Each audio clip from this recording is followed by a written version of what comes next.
Hi again, everyone. I'm Brian Lewis with KidneyCan, and it's my pleasure to welcome you back to another joint edition of the National Kidney Foundation's Facebook Live series. Today, we'll be discussing the topic of kidney cancer and some of the treatment options that are available.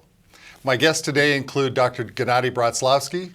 Dr. Brotslawski is professor and chair of the Department of Urology at SUNY Upstate Medical University in Syracuse. In full disclosure, Dr. Brotslawski has been my surgeon and was an instrumental force in me being here today, but we can possibly discuss that later in the program. Thank you for being here today, Dr. Brotslawski. Thank you for having me, Brian. I'm also happy to be joined by Dr. Adam Stern. By trade, Adam is a practicing psychiatrist, but today he joins us as a kidney cancer patient who can share his experience in dealing with kidney cancer. Thank you, Adam, for joining us as well. It's my pleasure to be here. Great, great.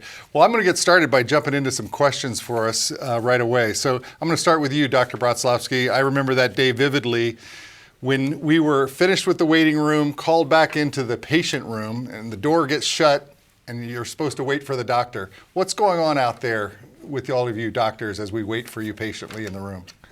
At that time, we usually look through a large pile of films and papers and review records and laboratories, and trying to formulate the best treatment plan and the options that you will be presented with, or any patient will be presented with. Right. This is not something that is prescribed.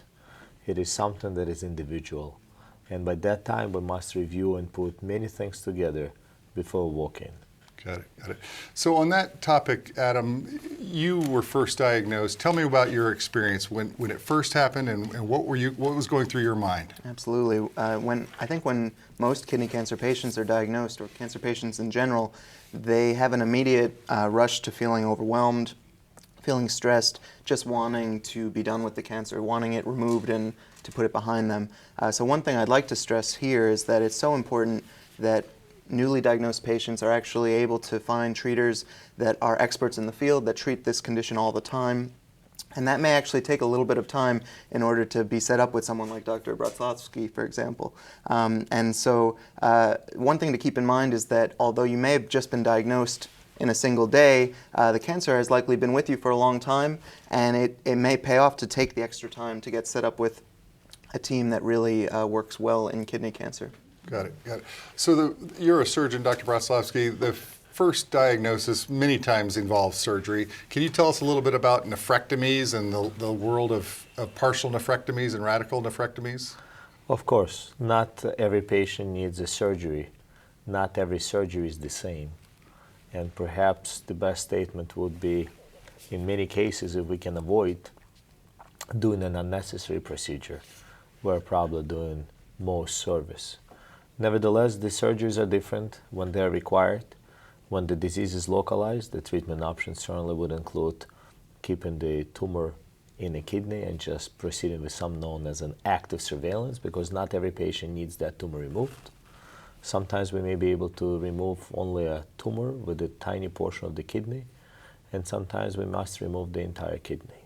And there are many approaches and there are many risks, but in more advanced diseases, then it becomes more of a challenging discussion in terms of what treatment options are right. So you bring up some new language or new terminology that we all have to get accustomed to. You said localized.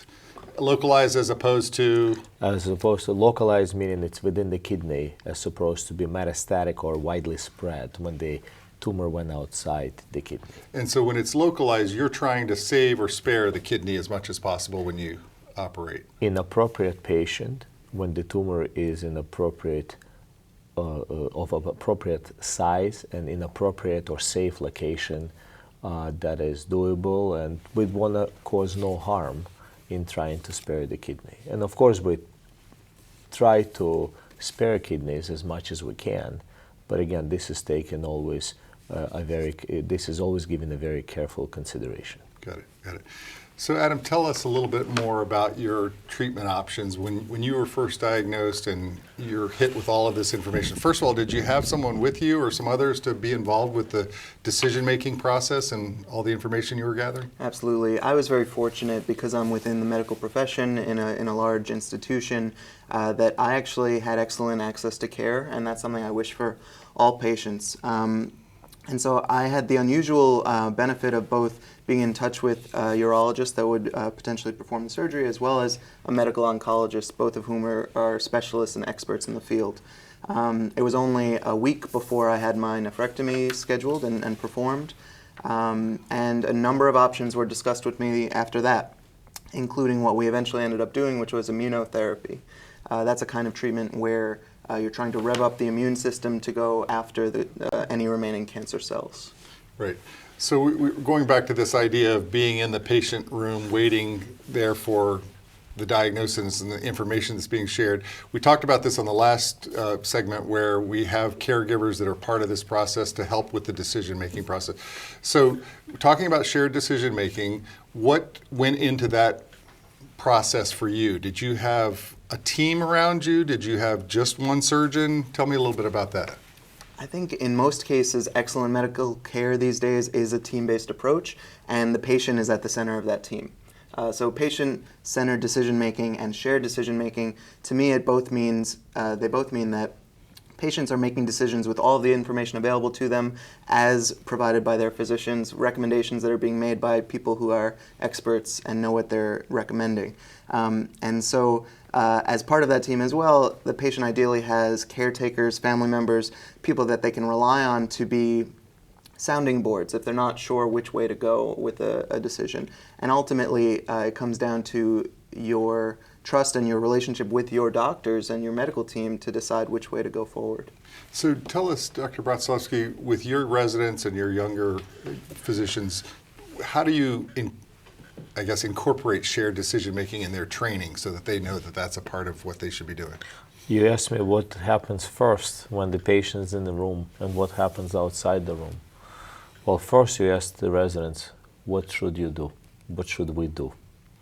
And then, what should we do, or what my residents think we should do, or what I may think we should do, may be very different from what the patient chooses to do or the patient's family.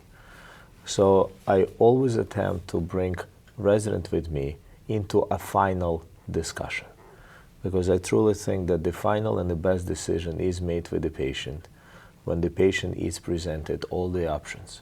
And as crazy as some of the options may seem, because they usually are on a spectrum from doing nothing to being a little bit more and much more and very, very aggressive. Some may only take the road part way. Some may say, I would much rather die fighting. And some may say, I would like to enjoy this quality of life or whatever is left.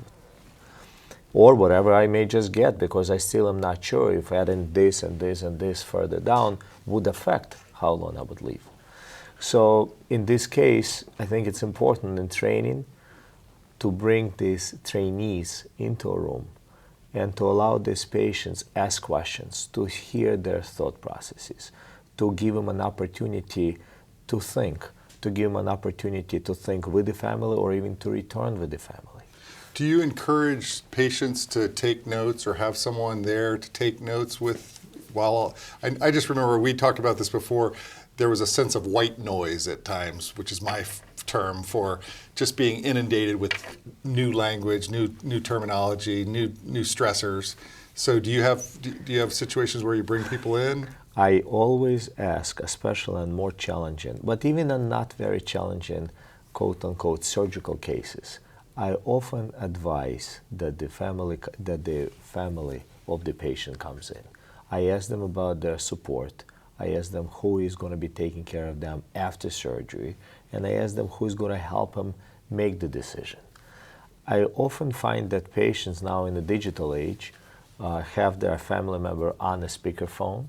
I often find that they have me recorded prior to us starting the conversation. Some announce that they will record me, and some just announce me after the interview. But most importantly, it is indeed crucial that they get as much of the information. I cannot tell them you must take notes, because I draw pictures, I give them pamphlets, so I would like them to learn in the best way possible. But I agree with you that having them informed in whatever way, shape, or form they take it, I think is most important. Okay. And Adam, on that note, just hearing Dr. Bratslawski talk about it brings up a little bit of anxiety in me, remembering those days sitting there waiting for treatment option decisions. Tell us a little bit about your situation. When you were there, you had your wife with you, you had other family there, and were thinking through and discussing the options? Yeah, at the initial diagnosis, well, because I'm a physician, I made a mistake, I would say, and I actually got the images of the disc from the scan that I had and brought it over to my own hospital in radiology, and I couldn't find a radiologist, so I put it in myself. And actually, staring back at me was this very obvious 10-centimeter mass on my kidney. While I was doing that, I was speaking with my brother on the phone, who was a physician as well. And so I had support there, and then by the end of that conversation with my brother, my primary care doctor was calling with the official results. So I should have just waited. This is a lesson that I've learned. You always should really wait until your physicians that are treating you are presenting you with information, and that's probably the best way to go forward. And it was very quickly after that that I told my wife and my parents and the rest of my family, and together we started to both grieve the loss of this innocent life that we had thought we had, and also start planning for the future and figuring out, okay, now what comes next? What are we going to do? Great. So one of the things I picked up on there, I'm a lawyer by training, and one of the phrases we used to tell ourselves is if you represent yourself, you have a fool for a client. And so I'm wondering, when you were there, looking at your own scans, maybe, I went off to the internet looking for information, one of the biggest mistakes I ever made. So can you just comment on, telling patients out there, folks that are listening and watching, what to avoid, maybe what they could be doing that would be more beneficial for them? Yeah, and I think that's an especially pertinent question right now, because we're in an age where more and more the medical record is being shared online with patients before even they've had a chance to necessarily meet with their doctors. And that's a good thing. Overall, that's a trend. We want to be more open with patients and vice versa. But there's some risk to that, because patients aren't necessarily trained in the language of how these reports are written or how the scans come out. And so I think that it's a very useful thing when patients have access to their medical reports and equal access to their physicians who are able to assist them and guide them through reading and understanding those reports. Got it. So Dr. Bratslawski, do you all have any kind of navigator system or any kind of internal system in your hospital to help the patients between you and their decision making? Of course. So we have, most cancer centers have the cancer navigators, and they could be either department specific, disease specific. We have some in genitourinary oncology. We of course have numerous navigators in the upstate cancer center. And the goal of these navigators, the roles of them are quite numerous. Anything to navigate from one appointment to another, as to having an access to of a cancer patient to a healthcare provider at all times, to deal with anxiety, to deal with anything from scheduling to nutrition to support. So these are enormously important roles. And yet, I'd like to second Adam's concern that as we also become more transparent with some of these records, sometimes these cancer care navigators almost become victims of our transparency or transparency of medical records, of our healthcare systems, and those quality metrics where patients should have an access to their charts almost immediately. And sometimes these interpretations of radiology reports and just pretty simple jargon that to us would be overlooked as, that's nothing, is extremely anxiety provoking. So these navigators also act in the role of support, psychological support, social support. These are enormously important positions. Got it. And I want to just go on to that a little bit further. So with preparing yourself, so post-treatment options are given to you, you've had the shared decision making, you're starting to prepare. Anything in specific you can point to that helped you in that process? I think the best advice that I would give to patients in that situation is to try to recapitulate their aspects, as many aspects as they can of their normal life, to especially fill their lives with things they find fulfilling. Their lives will never be the same after a diagnosis like this, but that doesn't mean that everything it has to be vacuumed out and only cancer can exist. In fact, people live very full, rich lives with stage 4 advanced disease, and for many, many, many, many years. And so that's my number one piece of advice.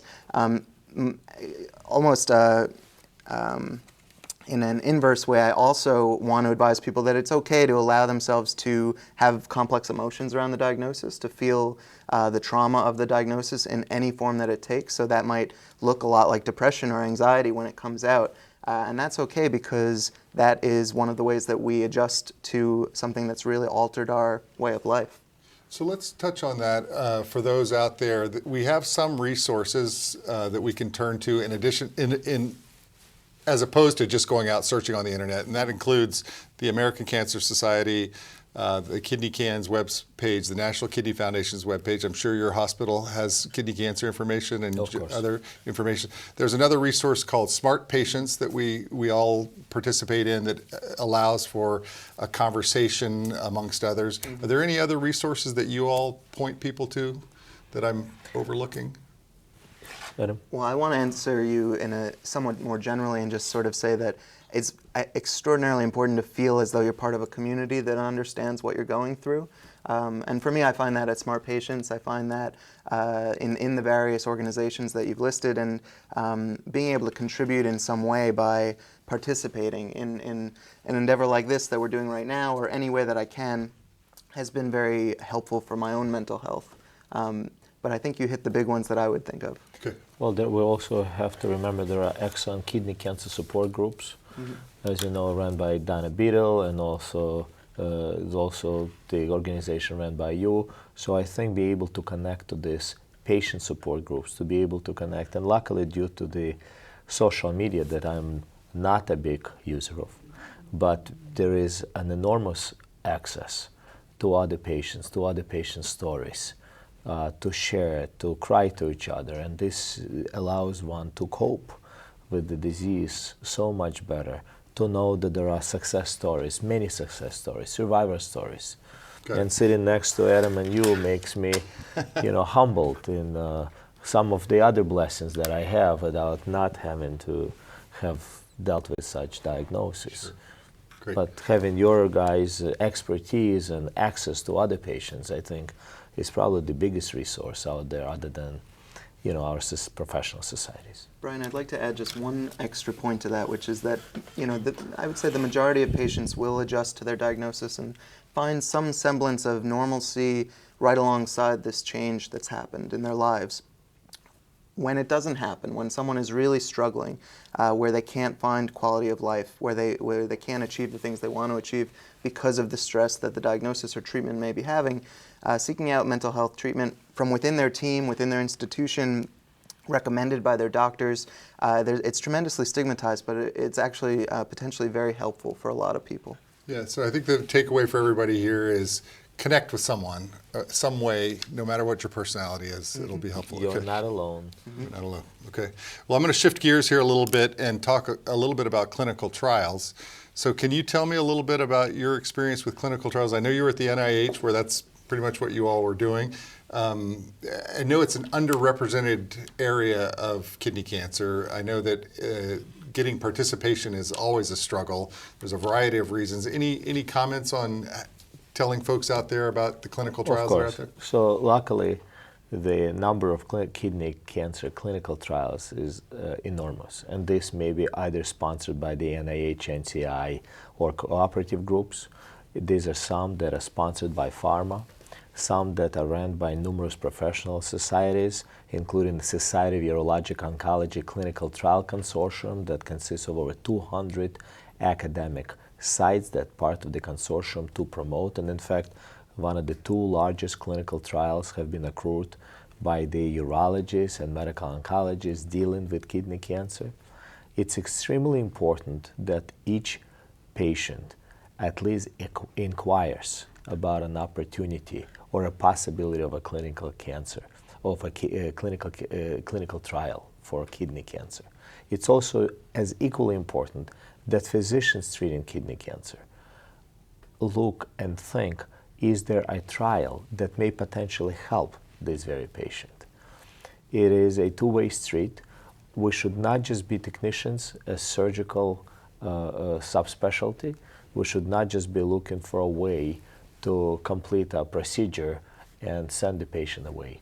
We often are the gatekeepers as urologic surgeons, but we have outstanding medical oncology colleagues that we can work well with together to encourage, again, participation. And clinical trials often offer the standard of therapy plus something else to see if there is addition of something else or comparing a standard to something else, at least in kind of a later phases. Right. Yeah, I know that we were talking about this a little bit before. There's this perception or concern amongst patients that they're going to be placed on the placebo arm of the trial, and that discourages them from participating. You were saying earlier today, Adam, that you know what, you can always exit. Mm-hmm. Do you want to just elaborate on that a little bit? Absolutely, yeah. And I want to preface my statement by saying that clinical trials are where the most cutting-edge treatments currently exist. I think that an opportunity to participate actually potentially gets you access to newer treatments that if you wait until they reach the clinic may be years from now before they're available. But to your specific question about exiting trials, active treatments versus placebo treatments, the first thing to know is that if you're participating in a clinical trial, you can always stop at any time, and there are no repercussions to your clinical care. And second of all, I'd like to say that generally, clinical trials are juxtaposed of standard of care against a new and potentially better treatment. The only times that you might use placebo if there is no standard of care, and so then you would try a new treatment versus placebo. Great, great. Well, I'm going to have to cut us off here for a second. As we did last time, let's take a look at some of the questions that folks watching on Facebook have been asking. And I'll remind you that if you have any questions on this subject, please post them in the comments section, and we'll do our best to answer as many as we can. If we run out of time, please know that all your questions will be addressed on the National Kidney Foundation and KidneyCan.org's Facebook pages after the program. Well, here's our first question from our audience. Looks like this is a question for you, Adam. Where did you turn after your diagnosis specifically? That's a great question. You know, as I mentioned earlier, the very first emotion I was feeling was, get this cancer out of me, essentially. And so my primary care doctor hooked me up with a urology office that he tends to work with. And it wasn't until several hours later that it occurred to me that the very first option that's available to me may not be the best option for me.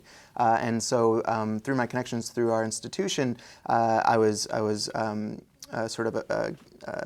given the information for a team and hooked up with a team that works only in kidney cancer. This is what they do, and that's again something I want to reiterate that's important for everybody to find a treatment team that knows what they're doing and that this is their passion, this is their area of expertise. Great, great. Looks like we also have another question for you, Dr. Bratslavsky. Surgery is the leading option for many patients. Do you recommend to the patient perspective of get this disease out of my body? Or we also heard there are some other therapeutic options. Yeah, as much as I'm a surgeon, I would like to spend my day in the operating room. I must admit that kidney cancer is a disease of different, what is known as stages. For some earlier, or what I mentioned earlier, localized stages, then perhaps removing this kidney or removing the tumor or the entire kidney may be indeed the best option. For patients when a disease has advanced so much further that it has spread to other organs, removal of this kidney may not actually improve how long the patient will live, how well the patient will do, and it may not truly be the best option for this patient. Where systemic therapy or drugs could be the first step, it does not mean that this tumor later may not have to be removed. It does not mean that the surgeon will not get a chance to operate. But if we look at what the literature shows, we have learned one thing, that not every patient that has kidney tumor needs to be operated on. Not every patient that has kidney tumor either within the kidney or spread must be operated on. And for this reason, it should really look for expertise of those who treat kidney cancer, and especially expertise of teams that deal with kidney cancer. I know, just on a personal note, I know when I was diagnosed, there was IL-2, there was a new drug, Sutent at the time, and surgery. Those were the options really, or nothing. Now there's what, 15? 15? There are many, and you can count as number of drugs because there are now new combinations coming along. So there's more. So more there out are there. many drugs with many combinations. And back to my white noise term, only having 3 or 4 options a while ago, now having 14 or 15 in combinations, you got to turn to some experts for help in deciphering all of this information. Okay, so I'm going to ask you a technical question. I didn't know this word for the longest time. What does adjuvant mean? Adjuvant is in the way it's used in medical jargon. It's an additional therapy given for patients when we have no measurable disease.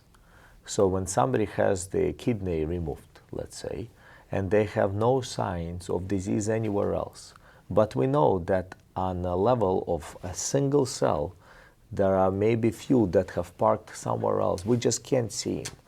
Then we say, why wouldn't we give an adjuvant therapy, additional therapy, to help and catch and kill those cells that are trying to park or survive somewhere else? So therapy given to a patient after the main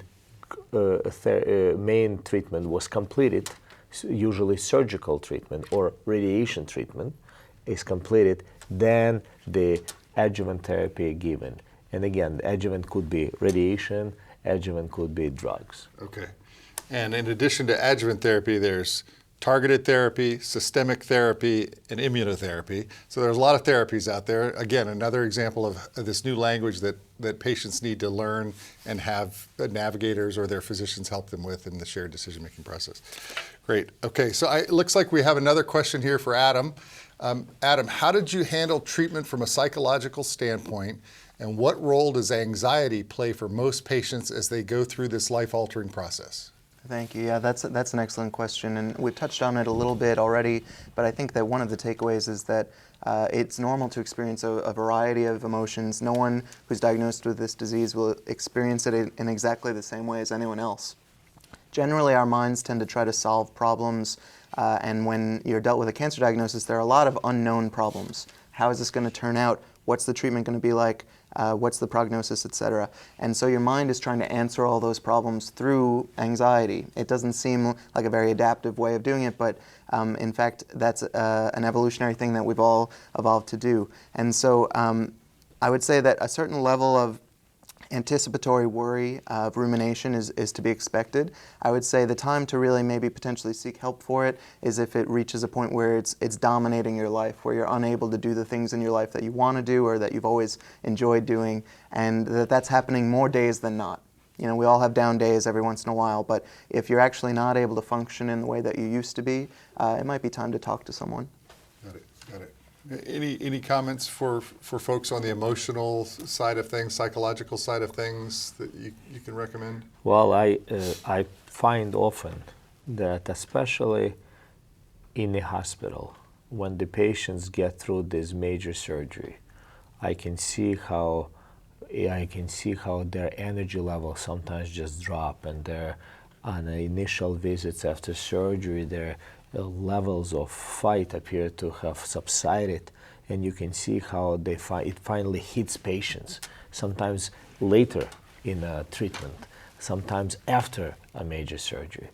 And it's important that we continuously focus, even as physicians, particularly as surgeons, on the fact that many of these patients may need a lot more psychological support, psychological counseling, again, family support, asking for this support mechanism, the social network that they have, is extremely important for their well-being. Yeah, family, friends, Absolutely. Their churches, synagogues, what Absolutely. all are part of the process. Above. Yes. It's important to know. And we also listed a number of those support groups, and we can put those on our website because I think that having those resources at your fingertips is crucial.